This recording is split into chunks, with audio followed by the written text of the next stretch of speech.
Feel the fear and do it anyway. It's a must read by Susan Jeffers. I keep this book in my car all the time.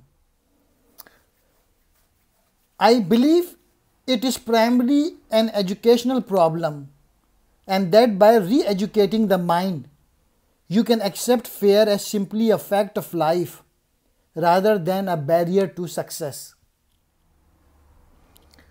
All you have to do to diminish your fear is to develop more trust in your ability to handle whatever comes your way. You keep saying to yourself, I can handle it.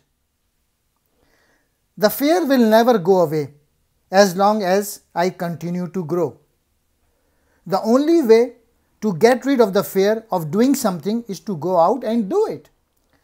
The only way to feel better about myself is to go out and do it.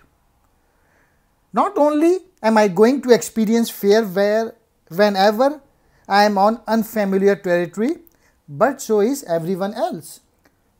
Pushing through fear is less frightening than living with the underlying fear that comes from a feeling of helplessness. If everybody feels fear when approaching something totally new in life, yet so many are out there doing it despite the fear, then we must conclude that fear is not the problem. It is reported that more than 90% of what we worry about never happen.